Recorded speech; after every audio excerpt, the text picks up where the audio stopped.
He reveals the truth behind every single mark that suffering left on them. Every single one they have been reading as a witness against them each time it catches the light. It is not a failure, not proof they were forgotten in the exact hour they needed him most, not a witness that their story broke and simply stayed that way. A different kind of witness Unhe has been keeping since long before they understood what any of it meant. Before this message ends, he is changing what those marks testify to right where they are sitting. He invites them to pause before deciding what those marks prove about them. They have read them as failure so long. Reading them any other way feels almost disrespectful to what they cost them. He does not ask them to erase the memory attached to any of them. He asked them to let him stand beside them as they look at it again. This time with his loving eyes upon them instead of tired ones. He offers something small before they go any further. Let the line across their shoulders settle down by the width of a small coin. Not the whole way, just that much. Just for this sentence, nothing else is required of them yet. Not composure. Not the right posture for prayer. Not an explanation prepared in advance, only that small release with him already close enough to notice it. They hold on to this one line because they will need it again before the journey ends. The mark is not the wound, it is the witness. He sees the woman checking her scar in the mirror every year, translating it into the word ruined instead of the word remain. The man who survived what should have survived treats his limp like an apology. An apology he owes strangers for taking up space. There is a sacred kind of counting that follows a loss. Fingers tracing over old stitches, tracing the shape of a year. Nobody mentions around the table anymore. A mother studies the scars a difficult pregnancy left across her body. She hears only the cost, never what it carried to the end. He missed none of it. A widow keeps her wedding ring on a chain instead of finger. She views this choice like a small betrayal instead of what it truly is, a bond of love that outlived the marriage itself. A soul rebuilding life after addiction counts the months quietly on their fingers, never fully trusting the count enough to speak it aloud where it might be used against them later. A man who lost a business built from nothing avoids driving near the building. He calls this avoidance weakness instead of the natural cost of loving something that did not survive. The friend who used to ask how they were doing stopped asking around the second year, assuming silence meant healing instead of deep exhaustion. Their own explanation for the mark has grown shorter with every telling, smoothed down until it barely mentions what actually happened to them. A father drives home from another job replaying an accident in his mind like other men replay a game lost years ago. Someone in their life has learned to angling a photograph so the scar stays out of frame. They call it vanity instead of what it actually is. The Lord has watched every version of that careful angering, every cropped picture, every rehearsed sentence built to keep the truth buried deep underneath it. There is also a quieter kind of mark, one that nobody can photograph at all. A habit starting the year marriage ended, nails bitten down to nothing. During months of an uncertain medical diagnosis, the name they flinch at hearing spoken out loud in a room of people who do not know what it cost them to hear it. A woman keeps a due date circled on a calendar nobody else remembers. She treats her private grief like something too small to mention next to everyone else's louder struggles. Not one of these marks shows in a mirror, and the Lord overlooks not one of them either. A young man rolls his sleeve back down quickly when the conversation drifts too close to the ear. He almost did not make it. A widow answers the question of how she is doing with those same 4 words every time. 4 words are all she agrees to reveal in public.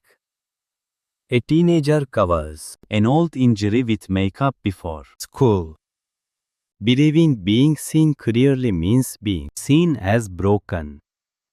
They all decided on their own, never asking the Lord first exactly what their mark was allowed to mean.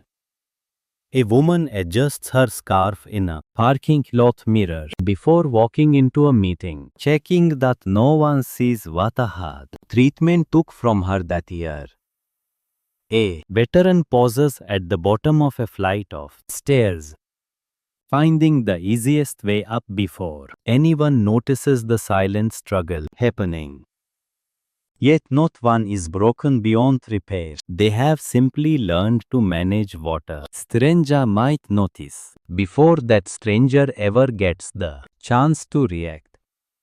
But he has been standing closer to those scars than they have let themselves believe, longer than the silence around them has lasted. Not because he was waiting for scars to vanish before he would come close.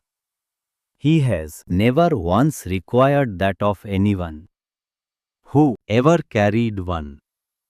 Somewhere in a sermon, a family gathering, or an offhand comment from someone who never carried a mark of their own, they adopted the idea that a restored life should show no evidence it was once broken. That standard was never his. It came from somewhere far smaller than a mountain, far more human than they were taught to believe. Perhaps it was a church testimony night where only the most polished stories drew applause.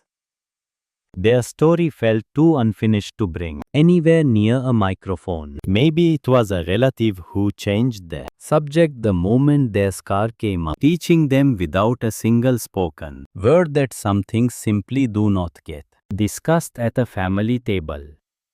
Maybe it was nobody in particular, just years spent watching everyone else's highlight reels, deciding their own footage must have been shot with a different camera entirely.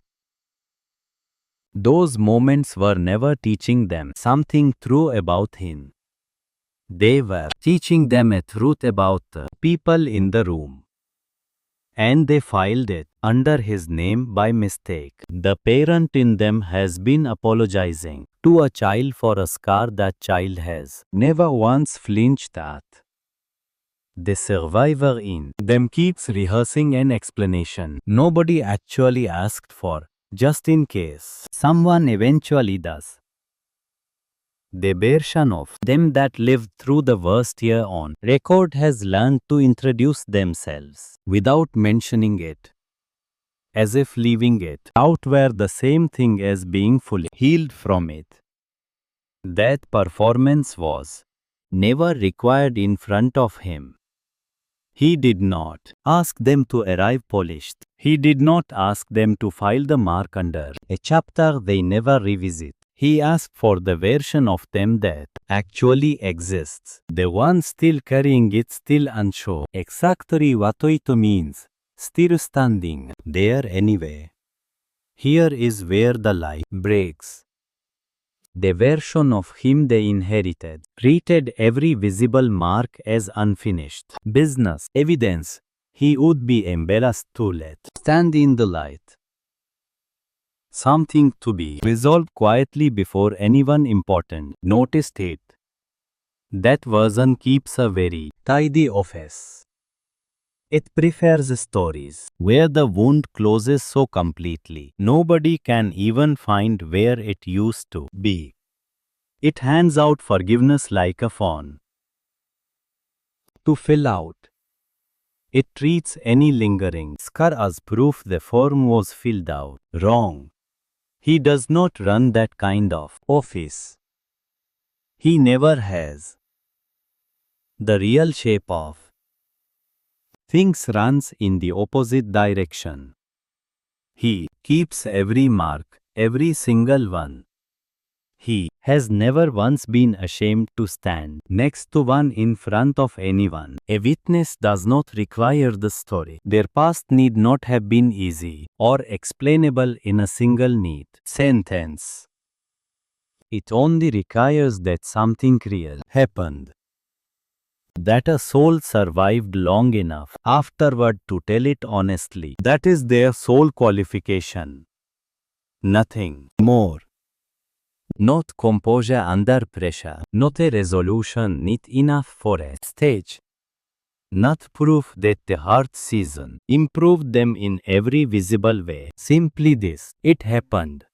And they are still here, and the Lord was present the entire length of it, keeping records.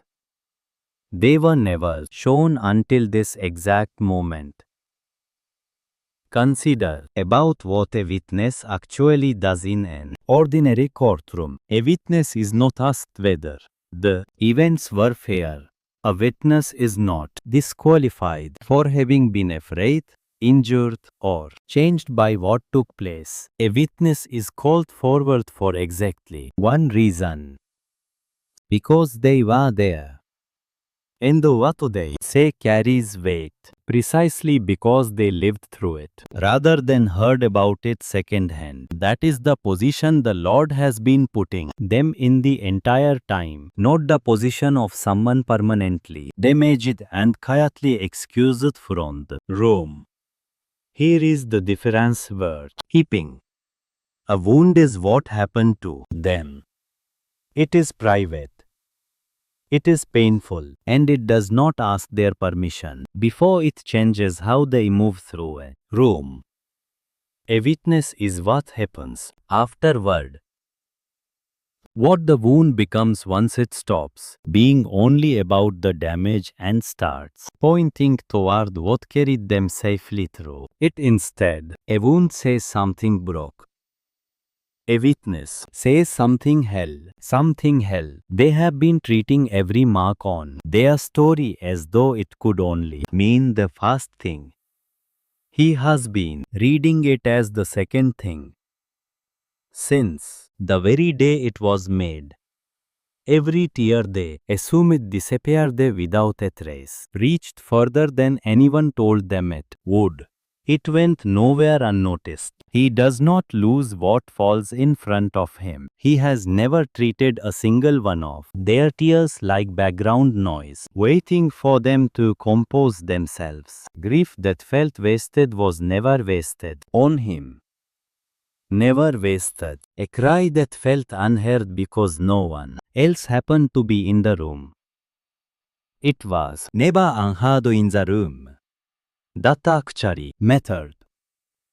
They have been counting their tears as loss. He has been counting them as evidence. Proof that something in them kept caring, kept hoping, kept showing up to a life that had already cost them more than it should have.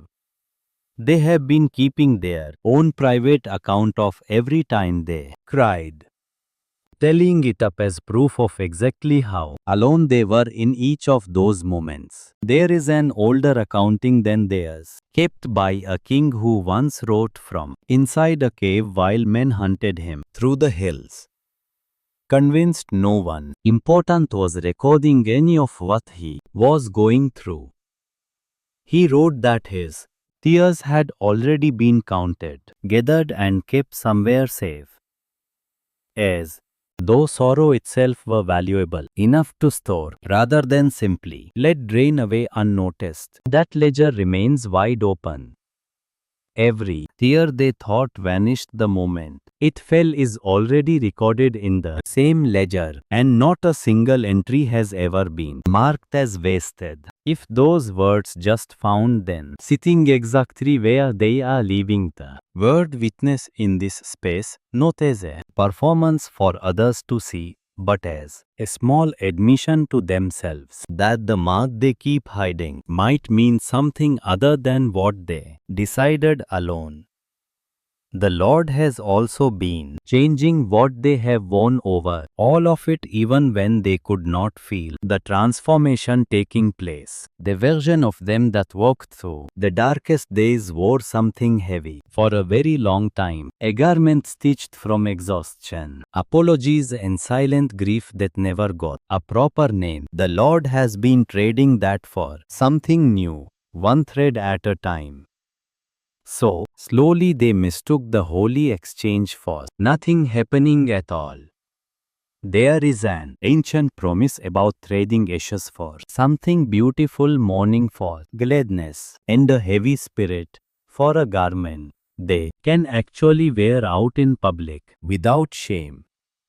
He has been living that trade out in them in slow motion, the way tailors used to work before machines made everything instant. They have not seen the finished garment yet, but every thread he already pulled from the old fabric was real, and every thread going back in its place is real too. Even on days it feels like nothing is changing at all. There is also a heart beneath it all that he has been working on the same way the one hardened from protecting itself. The heart that learned to brace before he was ever touched. He has not been demanding they soften it through sheer effort. Instead, he gently replaces it with something that can truly feel without shattering, and giving them the wisdom to protect that tender new heart without needing to wall it back up like the old one did. A tender heart is not careless. Being open once more does not mean handing themselves to the first person who smiles at them without also asking if they can be trusted with something so new. This does not mean the pain was good. It does not mean he planned it as a lesson. They could not have learned a gentler way. He does not build classrooms out of other people's cruelty. He does not schedule tragedy in order to make a point land harder. What he does is refuse to let what was meant to ruin them become the final word spoken over them. Afterward, the wound stays true to what actually happened. Exactly what happened. The witness is what he has been writing underneath it the entire time. In a hand they could not read yet because no one had shown them that such a hand existed. Let us read a powerful line from a man who wrote it while he was still recovering from an affliction so heavy. He later admitted he had despaired of life itself. He was certain he would not survive the other side of it. He wrote from a season so crushing. He later confessed in the same letter he had carried what felt like a death sentence inside himself while it was happening. He did not soften that path for Zaberi, the congregation that doubted him. He shared openly that his heavy burden went well beyond what he could endure on his own power. This trial occurred for reasons he could only understand later. He had to stop relying on his own strength and lean fully on God who raises up even what seems dead.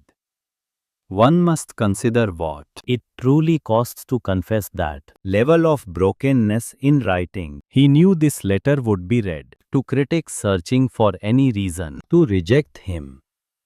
He refused to hide those struggles just to protect his reputation. He left them because God's mark mattered far more than any polished image he could have kept by hiding. He invites everyone to take this exact posture with their wounds and the scars they have been hiding so carefully. These words were not written simply for scholars studying translations in some quiet library room. They were written for the grieving widow keeping a second cup out of habit long after she no longer needed to.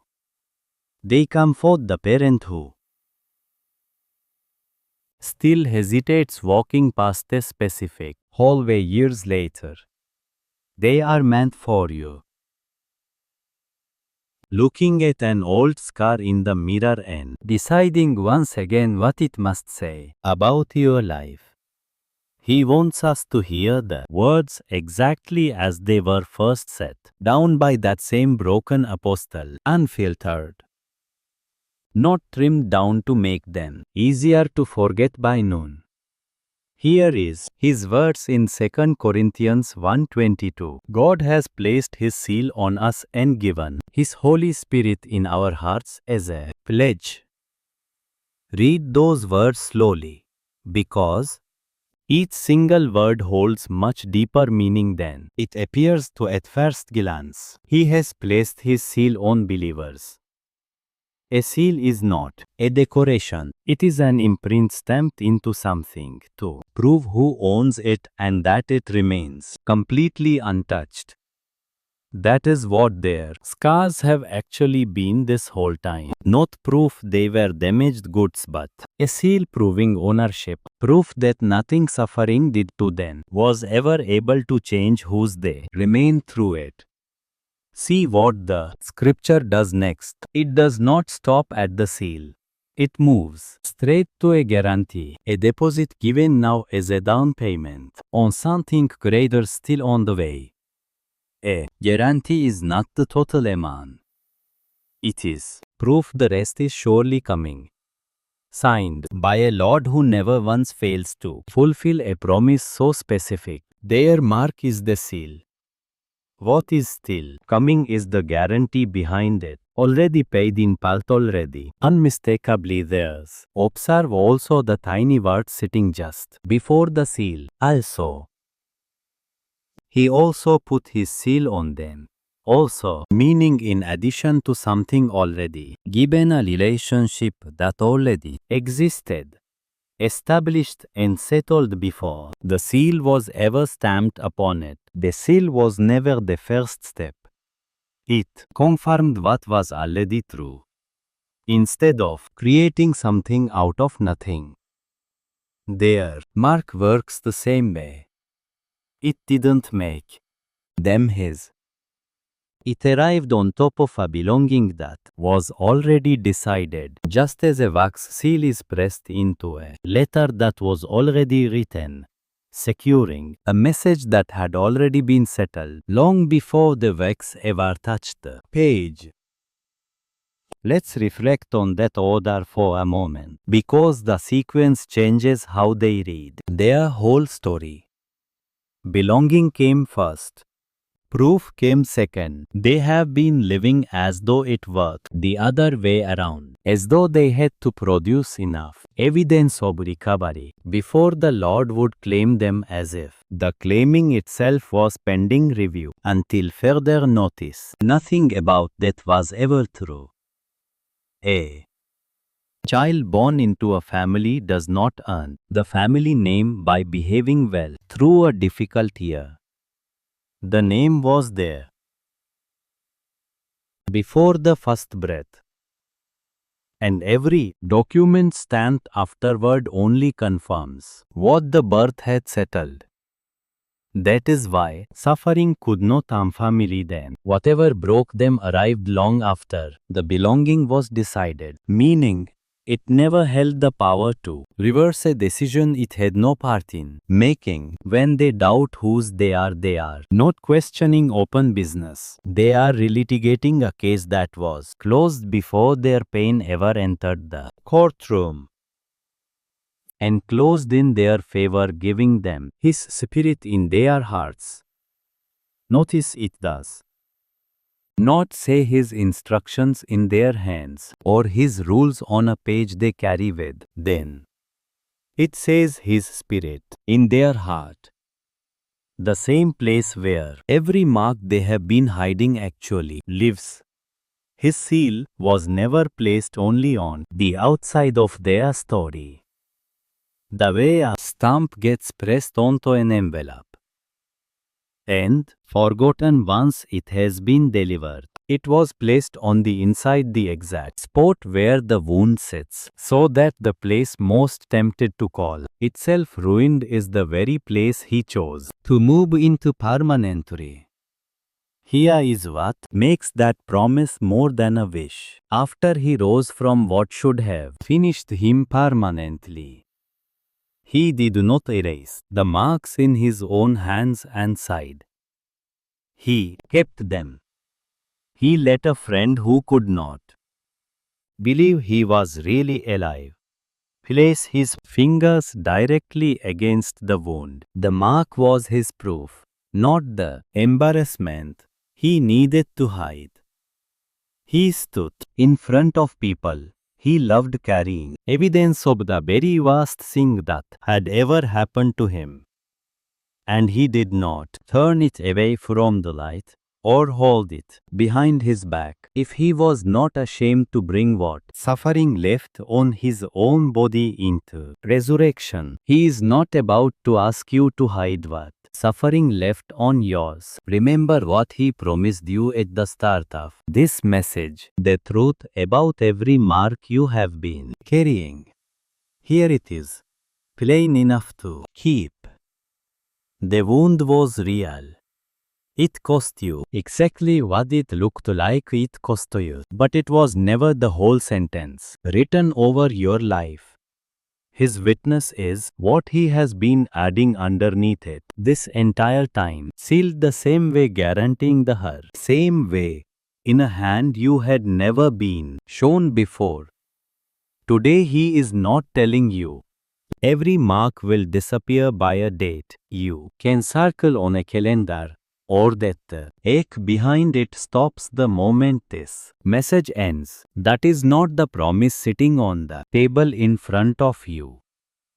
The promise was never a schedule for your circumstances. It is what is already true underneath them right now. That you are sealed, that you are not carrying any of this alone.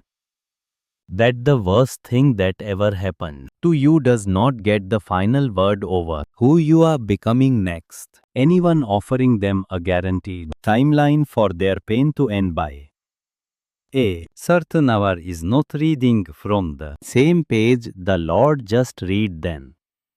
That does not make their waiting comfortable, and he will not pretend it should feel easy simply because it is meaningful. What it does mean is that they are not waiting to find out whether they belong to him.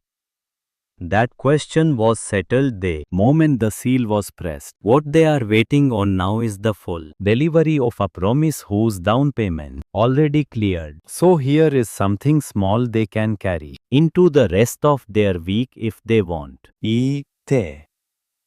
They find one mark, a scar, a memory, a habit that started the year everything fell apart, and instead of covering it or explaining it away, they quietly recall what it survived instead of only what caused it.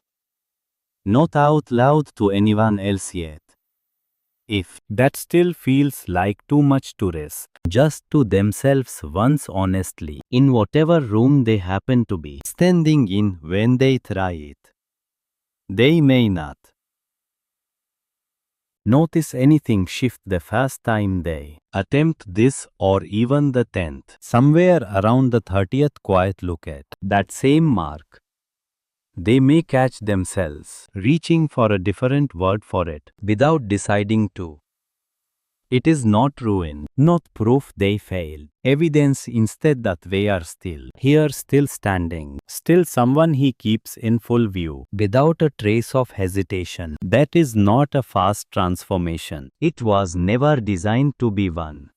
It was designed to be through all the way down, however long it takes them to finally believe it without flinching. If they are carrying a heart that has only recently started to soften again, They guard that softness the way they would protect something newly planted, not by building the old wall back up around it, but by giving it time before they hand it to just anyone who happens to smile at them this week. Tenderness is not the same thing as being unprotected. They are allowed to let others earn the same trust the mark itself had to earn with them, slowly over time, through what they actually do and not only what they say.